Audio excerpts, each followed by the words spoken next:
Hello, students. Good morning. Today we shall start your story from your supplementary book that is An Alien Hand. The name of the chapter is I Want Something in a Cage. So, my voice might be not clear for you, so try to understand it.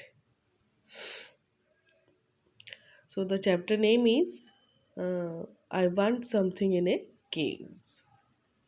मुझे cage में कुछ चाहिए. Cage मतलब जो पिंजरा होता है उसको केज बोलते हैं. मिस्टर पर्सल ओन्स ए पेट शॉप. सो मिस्टर पर्सल एक कैरेक्टर है इस स्टोरी में.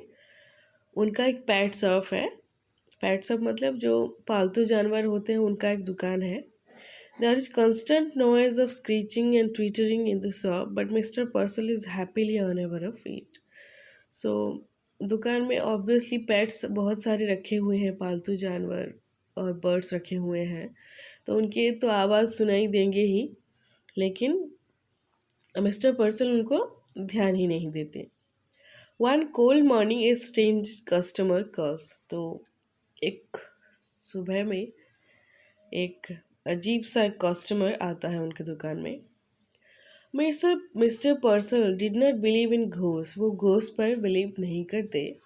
Nevertheless, the man who bought the two doves and his strange act immediately thereafter left him with a distinct sense of uncanny. So एक दिन क्या होता है कि एक आदमी आता है उनके दुकान में जो कि दो डोब्स खरीदता है. लेकिन उसका जो स्ट्रेंज बिहेवियर था, उसका जो स्ट्रेंज काम था, अजीब सा काम था, उसकी वजह से मिस्टर पर्सल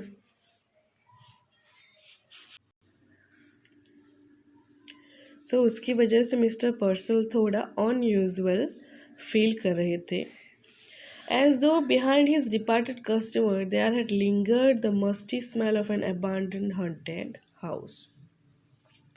डिपार्टेड कस्टमर मतलब उस कस्टमर के जाने के बाद उसके पीछे थोड़ा एक अबैंडन्ड, एक हंटेड हाउस का स्मेल आ रहा था. अबैंडन्ड मतलब उसको जिसको बिना किसी केयर के छोड़ दिया गया है, अबैंडन्ड जिसको छोड़ दिया गया है. हॉन्टेड मतलब जहाँ पर भूत प्रेतों का वास होता है उसको हॉन्टेड बोलते हैं. ऐसे एक हाउस की स्मेल आ रही थी. Mister Purcell was a small fuzzy man, red cheeks and a tight melon stomach.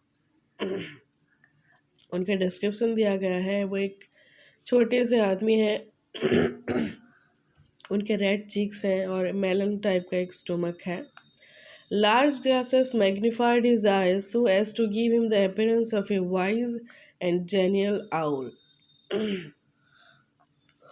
उनके आंखों में लार्ज ग्लासेस लगे हुए हैं. मैग्निफाइड मतलब जैस ग्लासेस की वजह से अपीयर बिग, उनकी आंखें बहुत बड़ी बड़ी नज़र आ रही हैं, जिसको उनके एक आउल की तरह अपीयरेंस नज़र आ रहा है.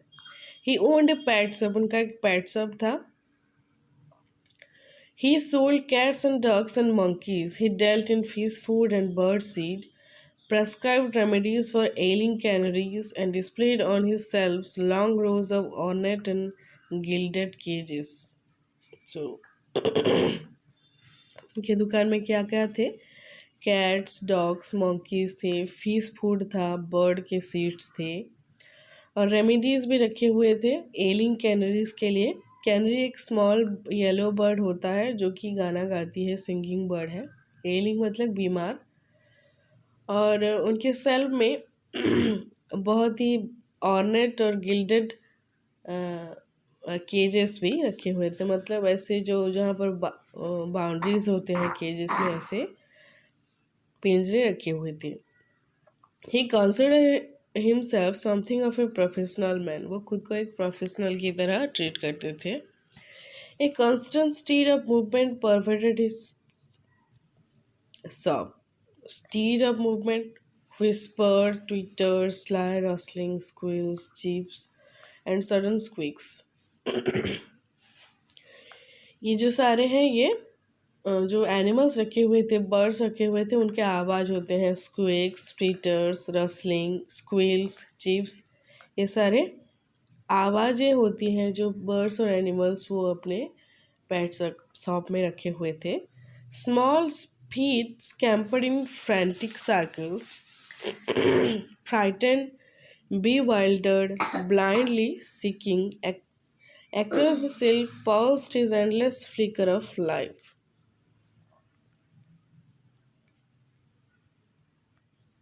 स्मॉल फीट स्कैम्पर्ड का मतलब क्या है कि जो छोटे छोटे फीट होते हैं एनिमल्स के, वो उनके पूरे शॉप में इधर उधर सर्किल के मूवमेंट के घूमते रहते थे और कभी वो फ्राइटेंड रहते थे, कभी बिवाइल्डर्ड रहते थे और ब्लाइंडली सीकिंग करते रहते थे। मतलब क्या है कि जो एनिमल्स थे वो वहाँ पर खुश बिल्कुल भी नहीं थे, उनको ज़बरदस्ती वहाँ पर रखा गया था। कभी वो डरे हुए थे, कभी वो बी वाइल्डेड थे। बी वाइल्डेड मतलब they were not able to understand that what to do, उनको क्या करना है वो समझ में नहीं पा रहे थे। और सीकिंग मतलब वो चाहते थे कि कोई उन्हें वहाँ से बाहर निकाल के उनको फ्रीडम दे। एंडलेस फ्लिकर ऑफ लाइफ मतलब वहाँ पर जो आवाज़ें हो रही थी वो एंडलेस हो रही थी, कभी भी वो चुप नहीं हो रहे थे, बार बार उनकी आवाज़ें सुनाई दे रही थी। But the customers who came in said, are they cute, look at the little cage, they are sweet. लेकिन जो कस्टमर्स वहाँ पर आते थे वो बोलते थे कि बहुत क्यूट एनिमल्स हैं, बहुत स्वीट है, बहुत सुंदर केज है। And Mr. Purcell himself would smile and briskly rub his hands and emphatically shake his hand. So mister पर्सल को ये कमेंट्स, वो बातें जो सुनते थे वो कस्टमर से, वो बहुत अच्छा लगता था और अपने सर को वो हिलाते थे और खुशी जाहिर करते थे। Each morning, when the routine of opening his shop was completed, it was the proprietor's custom to perch on a high stool behind the counter, unfold his morning paper, and digest the day's news. So her morning का उनका routine क्या था, तो पहले तो वो अपना shop open करते थे। प्रोप्राइटर मतलब the owner of the shop, shop के जो मालिक थे मिस्टर पर्सल, उनका कस्टम था कि वो एक हाई स्टूल पर बैठेंगे काउंटर के पीछे और मॉर्निंग न्यूज़पेपर अनफोल्ड करके न्यूज़ पढ़ते थे। डाइजेस्ट मतलब रीडिंग करते थे। As he read, he would smirk, frown, reflectively purse his lips, knowingly lift his eyebrows, nod in grave agreement. तो ये सारे मूवमेंट्स हैं जो अपने फेस के वो करते थे। कभी स्मेक करेंगे, कभी फ्राउन करेंगे, कभी अपने लिप्स को ऐसे बंद करेंगे, सोच में पड़ जाएंगे, अपने आईब्रोज को कभी रेज करेंगे।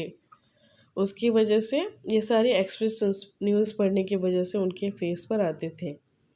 ही read everything, even advice to the love lorn and the detail columns of advertisement. वो हर चीज़ पढ़ते थे न्यूज़पेपर में, कुछ भी नहीं छोड़ते थे। It was a rough day, a strong wind blue against the high plate glass Windows. तो एक रफ डे था, कुछ अच्छा नहीं था उस दिन में। एक बहुत ज़ोरों से हवा चलने लगी।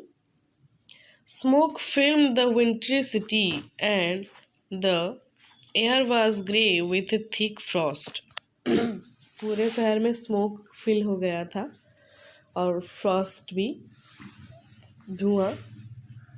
Having completed his usual task, Mr. Purcell again mounted the high stool and unfolded his morning paper.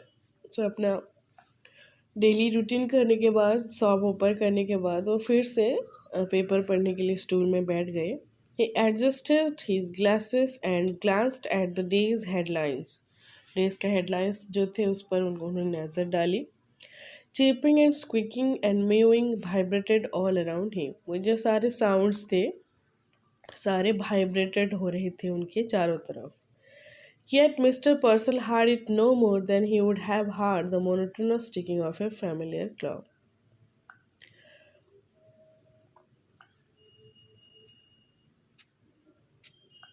So Mr. Purcell को वो आवाज़ें बहुत ही फैमिलियर लग रही थी, कोई आवाज़ उनको इतना ज़्यादा बोर मतलब इरिटेट नहीं कर रहा था। एक फैमिलियर क्लॉक के टिकिंग की तरह ही वो उनको समझ रहे थे।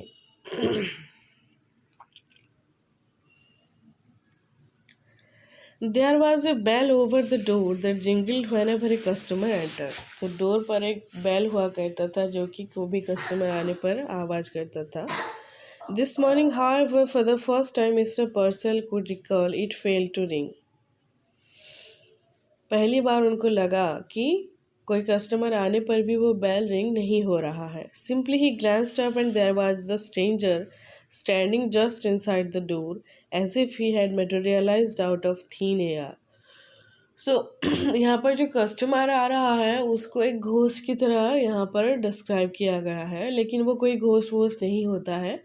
सिर्फ मिस्टर पर्सल को ऐसा फील हो रहा है कि जैसे वो एयर में से बाहर निकल कर अपना अपीयरेंस दिखा रहा है, और वहाँ उसके आने की वजह से कोई बेल भी नहीं रिंग हो रहा है।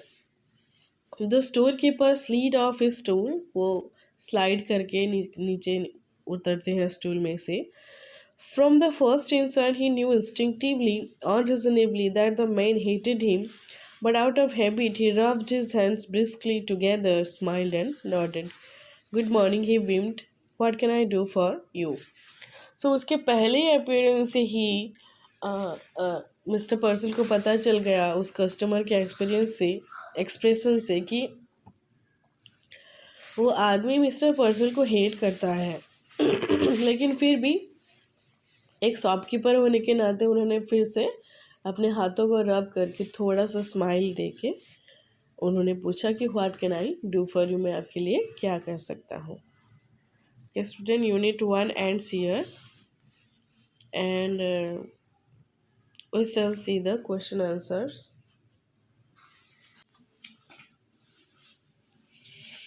ओके स्टूडेंट, ये पहला वाला ट्रू फॉल्स है। Mister Purcell sold birds, cats, dogs, monkeys, ये ट्रू है। He was very concerned about the well-being of the birds and animals in his shop, ये false है। वह बिल्कुल भी अनअवेयर थे, उनके बारे में वो सोच भी नहीं रहे थे, सिर्फ उनको एक चीज़ की तरह बेच रहे थे।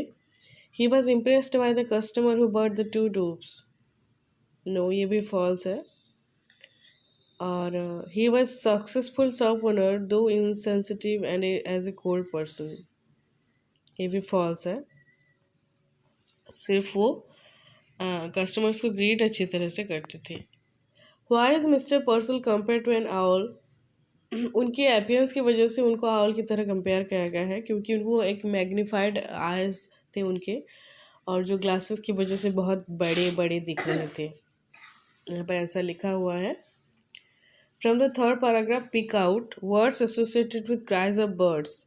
बर्ड्स के क्राइज के रिलेटेड वर्ड्स हैं twitters, rustling, squeals, chief, squeeze.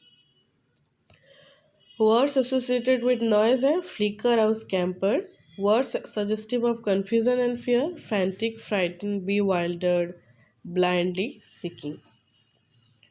Okay, students, this is all about Unit 1 and its question answer.